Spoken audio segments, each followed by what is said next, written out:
मुख्य संसदीय सचिव सुंदर सिंह ठाकुर ने मीडिया के सवालों के जवाब में कहा कि ऐतिहासिक प्राचीन गांव मलाना में 1 अगस्त को बादल फटने के बाद सड़क यातायात की कनेक्टिविटी पूरी तरह से बाधित हुई है। उन्होंने कहा कि सरकार की तरफ से मलाना वासियों के लिए चॉपर की मदद से राशन पहुंचाने का प्रयास किया गया था। उन्होंने कहा कि सेना के हेलीकॉप्टर से मलाना में राशन पहुंचाने का 3 दिनों तक प्रयास किया गया, लेकिन वो सफल नहीं रहा।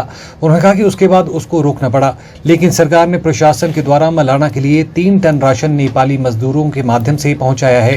उन्होंने कहा कि मलाना में राशन की कोई किल्लत नहीं है।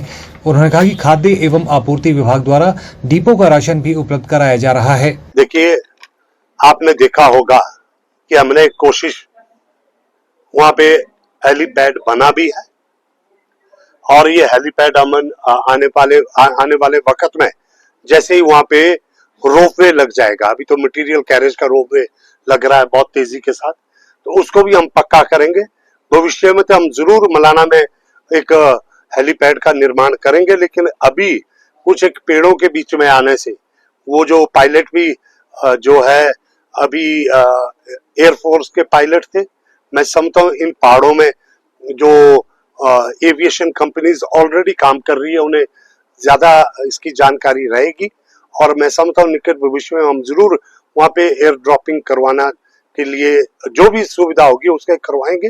लेकिन आज वहां पे राशन की कोई कमी नहीं है। इतना जरूर है कि जो राशन वहां जा रहा है वो एक हेड लोड का 1200 से 1500 रुपए जो है उसका जो भाड़ा लग रहा है। ऐसे में मैंने जब देखा उस दिन, जब पूरे का पूरा जो हेलीकॉप्टर एक हमने कोशिश की थी, उसको जब पॉसिबल नहीं हुई तो उसको हमने अबॉर्ट कर दिया, उस अभियान को रोक दिया। और मैंने भी अपनी तरफ से जो बन पाता था मेरे अपने निजी ट्रस्ट के माध्यम से 2 लाख रुपए जो कम से कम वहां पे जो पड़ा हुआ था सामान, और अगले 10 दिनों में जो कैरेज का लगभग मुझे बताया गया, मैंने वो अपने ट्रस्ट से 2 लाख वहां दिया है। ऐसे बहुत दानी सज्जन है जो हमारे जो आपदा राहत में वहां पे कंपनीज है जो हमारा सहयोग कर रही है, उनका भी धन्यवाद करते हैं। राशन देने वालों की कमी नहीं है, सिर्फ अभी भाड़ा बहुत महंगा पड़ रहा है और उसके लिए 2 स्पैन वहां पे लगाए जा रहे हैं। आज मुझे पता चला कि जो स्टेज 1 का जो स्पैन है बराज से ऊपर तक लगना आधे रास्ते तक, उसके दोनों तरफ जो स्पोर्ट्स तैयार हो गई है।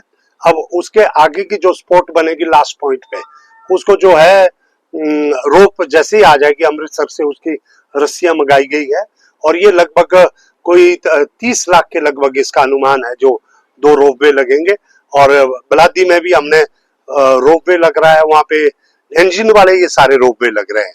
सिर्फ जो है नीचे बलादी के लिए मेरे ख्याल वो झूले वाला रोपवे है, पौड़ के लिए जो है इंजन वाला रोपवे लग रहा है। और इनको जैसे ही ये रोपवे लग जाएंगे तो इनको मुफ्त सारे के सारा कैरेज नीचे बराज साइड से, जो पहले से भी इनको ज्यादा सस्ता जो कैरेज का भाड़ा पड़ेगा, तो निशुल्क लगभग ये जो बराज से लेकर इनके गांव तक इस राशन को पहुंचाया जाएगा। अभी तक जो मेरी जानकारी है कि लगभग 2.5-3 टन राशन वहां पे भेजा गया है और मैं समझता हूं कि ऐसा है ना, जरूरी आवश्यक वस्तुओं में सारे सामान भेजा जा रहा है।